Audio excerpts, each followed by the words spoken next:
He is part of MLB Network's coverage on MLB Tonight at 6 p.m. Eastern Time. Man, is there a network that Ron Darling is not a part of as he's back here on the Rich Eisen Show? How are you, Ron? I'm doing great, Rich. Thanks. So I guess let's start macro. What did you make of that World Series? I mean, a lot of folks are talking about it having topped the year before. What's your take on it? Jesus, I think it did, and it's hard for me to say after seeing a team win its first championship in 108 years. But the back and forth, the games that were close and not so close, the slugging and the pitching, the bullpen usage. What do they have? 56 pitching changes in that series. I find that the most ironic part of it is that here are the Dodgers, who had the best bullpen that I ever saw against the Cubs, not in the postseason until they faced the Astros.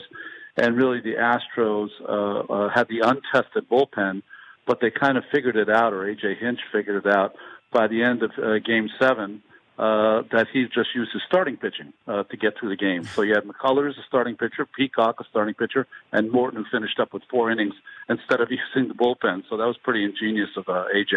So I guess what you need to get through that Dodger rotation and into the Dodger bullpen and make it look far more pedestrian than it was to have a bunch of 20-year-olds who I guess don't really know what they shouldn't know and just hit out of their shoes and just mash it up, which is basically what these young Astro hitters did from basically 1 through 4 in the lineup. That's for darn sure. They were terrific hitting the baseball, Ron. I just like you did, I'm sure. I just marvel at the talent at such a young age that these young players have. I think, when I played 1,000 years ago, we would play the best players in our city or town or hamlet or whatever. These young players now are playing on travel teams against the best people in the world. And by the time they get to 22, 23 years old, they're well able to play in these kind of games. And I think you're right. They just they played with a carefree, sometimes careless type of attitude. And when the pressure's on, boy, that seems to go a long way. And, the thing about the Astros that I really enjoy is that, we hear about the analytics, but, they also went back in time to do some things that teams have always done, and that is acquire the great gun at the end in Verlander. They acquired guys like Beltran, McCann, and Reddick, guys that would help in the clubhouse with a lot of their young players. So, it was the combination of the analytics, the acquisition of veterans, and, of course, that young core that might be around for a while. Yeah, and let's talk about the MVP of the World Series. After Game 1, where the Dodgers won and mopped them up in less than 2.5 hours, who would have thought that the guy with the golden sombrero in that game would be the MVP eventually of this World Series, with the first ever performance within a single World Series of homering in 4 straight games? This kid, George Springer, everything about him. I love everything about him. I love his game. I just love his attitude, his story overcoming stuttering, as he explained to everybody when he wore a microphone during the All-Star game for that express purpose to teach kids with stutters that it's nothing to be afraid about. I love that kid. I'm wondering what your thoughts on George Springer are, Ron. Yeah, I'm the same as you. I'm an East Coast kid, so seeing a kid from UConn do as well as he's done, I think the whole thing that he does because of his stammer and stutter as a child, and overcoming that and showing young people out there that are probably wallflowers and don't want to be out in front because of their issue. I think he's done more good that way than he has even with the 4 home runs in 4 straight games. And then, his ability to get over a game. I saw Willie Wilson, and you did too, in the World Series in 1980. Never recovered from striking out in the first game of that World Series, and he had a tough go of it. So we've seen great players not able to come back, and I think today's athlete, at least in baseball, the guys I see, they really do a great job of just forgetting about yesterday and moving on. Bellinger did the same thing on the other side after he had a rough night. So these kids are fun to watch. Baseball's in a really, really good place. especially if you like strikeouts and home runs. Yes, man. There is no gray area, is there? There's zero gray That's area. right. Zero. Ron Darling of MLB Networks, MLB Tonight, can be seen today at 6 Eastern and 3 Pacific here on the Rich Eisen Show. And what I thought about just looking back at this playoffs and World Series for the Astros, okay, is that these kids on that team kind of have a gee whiz moment for them. Like, I can't believe we've gone from 100 losses to winning it all. I think the fact that they're now going to be world champs with that swagger, okay, young guys with that swagger, makes them particularly dangerous over the next 5 years, Ron. That this team, how many do you think they can win over the next 5 years? Well, I think they have a core like the last team to repeat, 98, 99, and 2000. Of course, the core of that Yankee team. They have that kind of core group. Now, that being said, you're right. They have a swagger, but they also there's something very humble about their swagger. You know what I'm saying?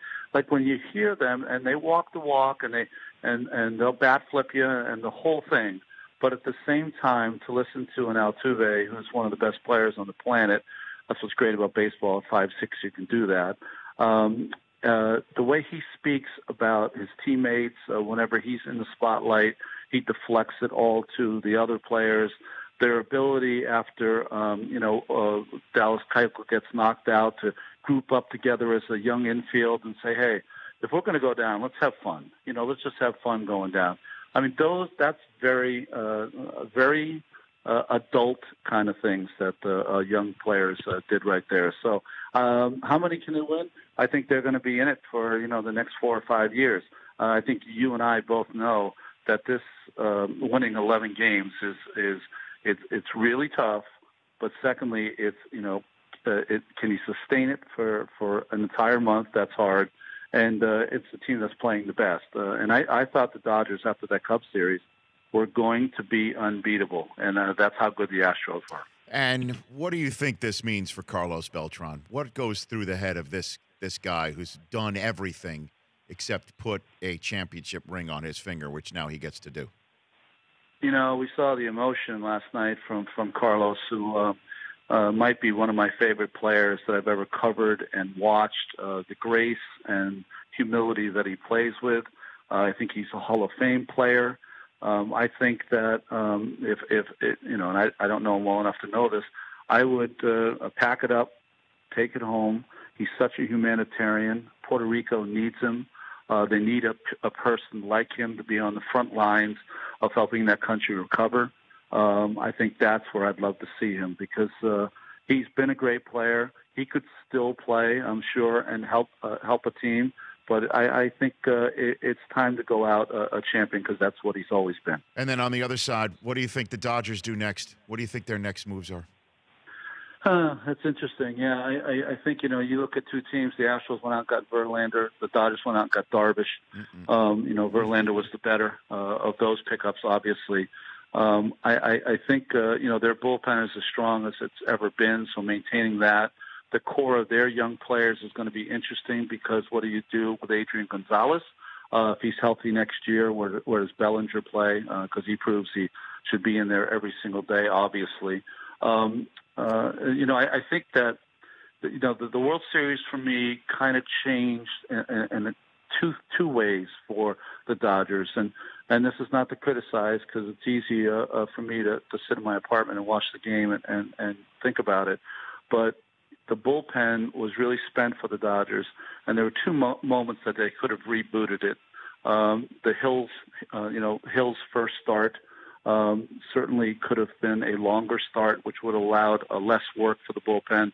And I think, the Lefty Woods start, both of those starts, if Dave wasn't as eager to show off his shiny new Cadillac, which is that beautiful bullpen that was great in against the Cubs, they might have been a little more rested. What happens in World Series is that the more you see of any pitcher, the better chance you're going to have against them. And that shiny new Cadillac shine came off during the World Series. Last one for you, Ron. Let's give folks out there watching and listening a little bit of hope for their team, because that's another reason why I think watching the Astros was inspiring to a lot of fans and brought a lot of folks under the ratings tent in this World Series, is that you can go from 100 losses to winning it all just like that over a few years.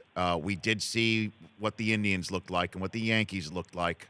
Young teams with a young core. We also see that in the National League. But give me a team right now that is building on the down and outs that you think can be the next Astros 3 years from now, Ron. Boy, that's an interesting play. I think Milwaukee Brewers are a team that has a tremendous amount of athletes. They stayed in the race for most of the summer this year. In fact, led it by 5.5 at the break. I like what I see in Arcia and Santana and others. I think they have a lot of young talent. I think that's a team that could be there. And I just think that 2 years ago, in 2015, we were raving about the New York Mets starting pitching. And what we found out 2 years later, how quickly the game can change, is that if you don't have what really translates in this game is young, everyday players. 2 reasons. One is because they play every day. That's obvious. But 2, they get hurt less. And that is the real currency, I think, in today's game. Whoever has the good young players is going to be the team that's going to be in the mix the next 4 or 5 years. Ron, another great baseball season out of you. Really love. Oh, thanks. Love it. Love listening to your call. You make me smarter for listening to what you say on the air. It's just terrific to hear. And now that the season's over, though, I don't want to go all the way to March without talking to you. Okay. Okay, well, whenever you call me and we'll chat. Maybe we'll chat about the NBA or something like that. Are you into the association? Oh, I'm more of a hockey guy. I'm from Boston, so I'm more of a hockey guy. Okay. But you guys don't spend too much time on hockey. But I can figure it out. Just let me know what I have to talk about. I'll figure it out. Well, look, here's what we'll do: is we'll talk some pucks, we'll talk some association. Evan Gaddis does have like a playoff beard when it comes to hockey. I mean, the beards are all over the place. In baseball, very nice. So we'll chat very soon. That's a millennial thing. I can't grow a beard because it's just great. You and I both. You're preaching to the choir. Great chatting with you, Ron. Thanks, man. You got it. It's Ron Darling, MLB Tonight. For more Rich Eisen Show, tune to Audience Channel 239 on DirecTV or download the Rich Eisen Show app.